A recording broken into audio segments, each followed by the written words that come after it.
Body painting buffalo. एक गांव में चंदूलाल नाम का एक जमींदार रहता था। चंदूलाल के बच्चे नहीं थे तो उसने एक बैल को बहुत लाड़ प्यार से पाला। उसका नंदूलाल नाम रखा और अपने बच्चों की तरह देखभाल करने लगा। उसकी देखभाल के लिए उसने घर पर 10 नौकर रखे हुए थे। उनका हेड था गोपाल नाम का नौकर। वे नौकर सवेरे उठकर भैंस को ब्रश करते थे, इंपोर्टेड शैम्पू से नहलाते थे, फिर बॉडी को स्प्रे लगाते थे। चंदूलाल देश के कोने कोने से स्वादिष्ट चारा मंगवाता था। एक दिन चंदूलाल गोपाल से, अरे अपने नंदूलाल की शादी की उम्र हो गई है, उसके लिए अच्छा रिश्ता देखना होगा। मैं अपने बेटे की अरेंज मैरिज नहीं करना चाहता। मैं सोचता हूँ कि उसकी शादी उसकी पसंद की लड़की से ही हो और वो लव मैरिज करा दूं। इसीलिए कल तुम इसे टाउन के पशुओं के हाट पर ले जाओ और इसे भैंसों से मिलाओ। इसको जो भैंस पसंद आए उसी से हम इसकी शादी कर देते हैं। ये मेरे संपत्ति का इकलौता वारिस है, इसकी शादी बड़ी धूमधाम से होनी चाहिए। गोपाल उस भैंस को पशुओं के हाट ले गया। वो एक एक करके भैंस को देखते हुए जाने लगा। आखिर में एक भैंस के पास आकर करके आवाज देकर सिर हिलाने लगा। गोपाल उस भैंसिया का मालिक भूषण से, तुम बहुत खुश नसीब हो। चित्रपुरी जमींदार चंदूलाल का इकलौता वारिस नंदूलाल को तुम्हारी बेटी से प्यार हो गया है।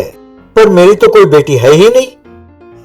अरे वही बेटी यानी भैंसिया, नंदूलाल यानी हमारा भैंस। हमारे चंदूलाल जी के लिए ये बेटा समान है, इसीलिए हर कोई इसे नाम से ही बुलाता है। गलती से भी इसे जानवर की तरह नहीं देखना चाहिए। अब से तुम्हारी भैंसिया चंदूलाल के घर के बहू होने के नाते ये भी इंसानों में गिनी जाएगी। इसीलिए कल इसे रेशमी कपड़े पहनाकर गहनों से सजाकर हमारे घर ले आओ। इन दोनों की शादी अभिषेक और ऐश्वर्या की शादी की तरह शानदार होगी। भूषण बहुत खुश हुआ और मेरे पास रेशमी कपड़े और गहने तो नहीं है, पर इसे एकदम बढ़िया कलरफुल बॉडी पेंटिंग कराऊंगा। आज से इसका नाम है शीला।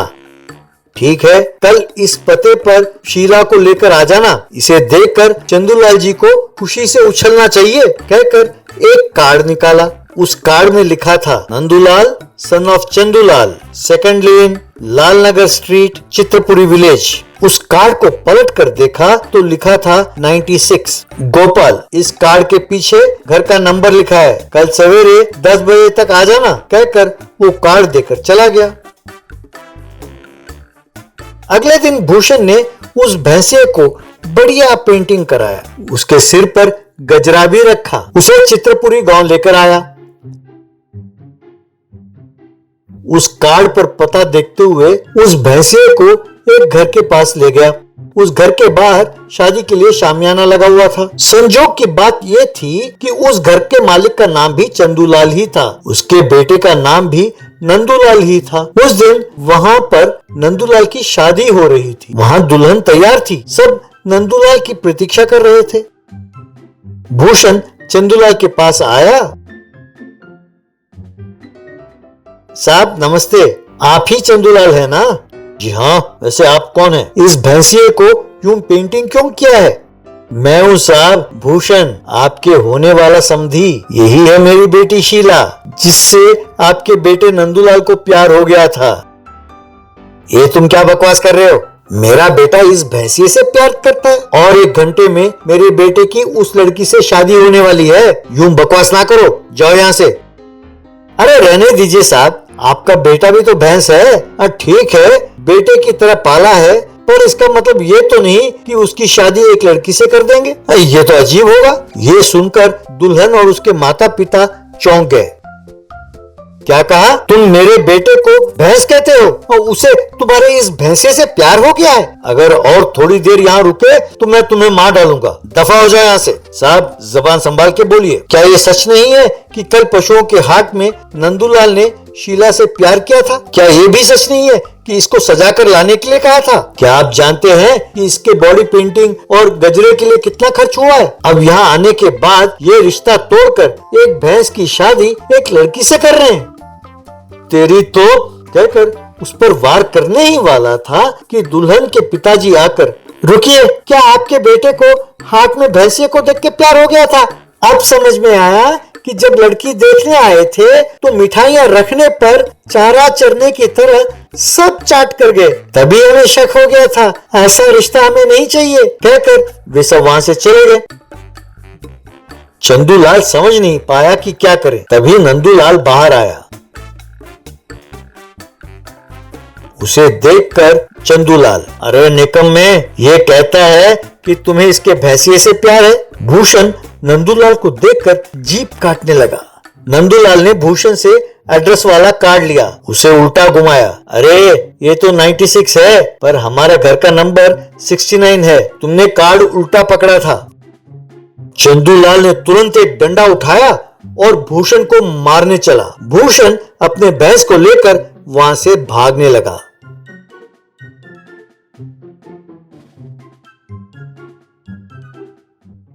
रेल का फाटक। एक गांव के पास एक पुराना रेलवे ट्रैक था। उस पटरी पर कोई भी ट्रेन नहीं आती थी। एक बार उस ट्रैक के पास फिल्म शूटिंग के लिए एक रेलवे फाटक बनाया। वहां हीरो और हीरोइन के नाचने का सीन शूट किया गया। बाद में उन लोगों ने उसे वैसे ही छोड़कर चले गए। इसे देखकर अतुल, ये क्या, इन फिल्म वालों ने फाटक को ऐसे ही छोड़कर चले गए? इस मौके का फायदा उठाकर पैसे कमाना होगा। बाद में वो रेलवे फाटक वाले का ड्रेस पहनकर वहां खड़ा हो गया।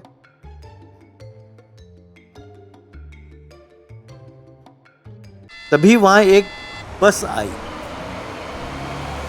बस ड्राइवर, अरे भाई फाटक खोलो, जल्दी जाना है वरना देर हो जाएगी। क्या फाटक खोलूं? अरे मेरी नौकरी चली जाएगी सर, ट्रेन के आने का वक्त हो गया है, तब तक आप रुकिए। जल्दी करने से क्या होगा, 1 घंटे में ट्रेन आ जाएगी, बाद में चले जाना, चिंता ना करें। क्या 1 घंटा रुकना पड़ेगा? अरे इस बस का ड्राइवर ही नहीं, मैं मालिक भी हूँ भाई। अरे कम टिप्स लगेंगे तो मेरा नुकसान हो जाएगा, और वैसे भी 1 घंटा पहले बंद करने का क्या मतलब? अरे रूल्स हैं भाई, रूल्स। कोई दुर्घटना ना हो इसीलिए एहतियात के तौर पर पहले ही बंद कर देते हैं, क्या आप नहीं जानते?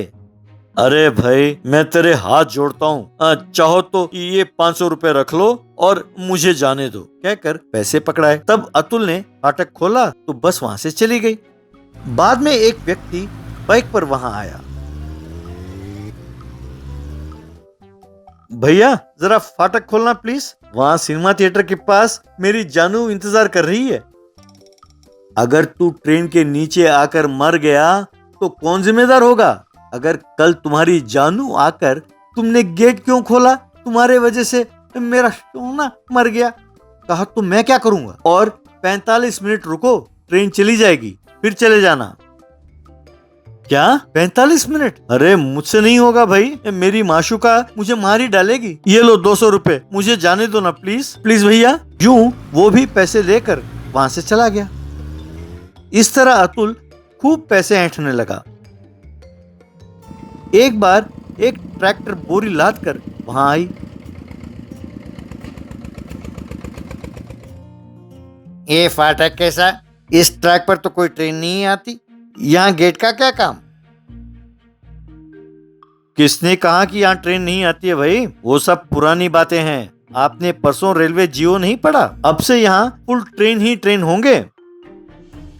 हाँ ठीक है, अब ट्रेन आने में कितनी देर है? तुरंत फोन पर किसी से बात करने का नाटक करते हुए, अच्छा ऐसा, हाँ ठीक है, अरे जल्दी आ जाओ, कहकर अभी ट्रेन के ड्राइवर से बात किया मैंने, वो पिछले स्टेशन पार कर चुका है, पर ट्रैक के पास एक मशहूर मटन बिरयानी की दुकान है, वो वहाँ बिरयानी खाने के लिए रुका है, खाना खाते ही वो चलेगा, ऐसा उसने कहा। बिरयानी खाने के लिए ट्रेन को रोका है? कोई मजाक है क्या? अरे चुपचाप फाटक खोलो वरना मार खाओगे। आप मुझ पर क्यों नाराज होते हैं सर? अगर वो बिरयानी खाने के लिए रुका है तो इसमें मैं क्या कर सकता हूँ? ट्रेन के जाने तक फाटक को नहीं खोल सकता, बस। अरे भाई मेरे, तेरे हाथ जोड़ता हूँ, मुझे जल्दी मंडी जाना है, देर हो गई तो कोई मेरा फसल नहीं खरीदेगा। चाहो तो मेरे से 1000 रुपए ले लो, मेरे ट्रैक्टर को स्टार्टिंग ट्रबल है, जरा इसे धक्का देना प्लीज। यूं धक्का दिया तो ट्रैक्टर वहां से चल पड़ी और जाकर ठीक पटरी के बीचों बीच रुक गई। ड्राइवर डर कर, बाप रे, ये क्या, यहां बंद हो गई? अरे पटरी पर रुक गई है, ट्रेन आई तो खतरा है, जरा आकर धक्का देना भैया प्लीज। चिंता ना करो भाई, ट्रेन इतनी जल्दी नहीं आने वाली, मेरे सिग्नल दिए बिना वो कैसे आ सकती है, कहकर धक्का देने लगा। पर ट्रैक्टर हिला नहीं। इतने में सचमुच एक ट्रेन सीटी बजाते हुए आने लगी। उसे देखकर अतुल, हे भगवान, ये क्या, सचमुच ट्रेन आ रही है? अरे इस रूट में तो ट्रेन को आना नहीं चाहिए। क्या कह रहे हो? थोड़ी देर पहले तो तुमने कहा था कि जीओ आया है, ट्रैफिक जैम होगा। अतुल हड़बड़ाकर, भैया माफ करना, फिल्म शूटिंग के लिए फाटक बनाया था तो मैंने पैसे बनाने के लिए झूठ बोला, पर अब लगता है कि सचमुच ट्रेन के लिए ये लाइन क्लियर हो गया है। यूं दोनों ने मिलकर ट्रैक्टर को पटरी के पार लगा दिया।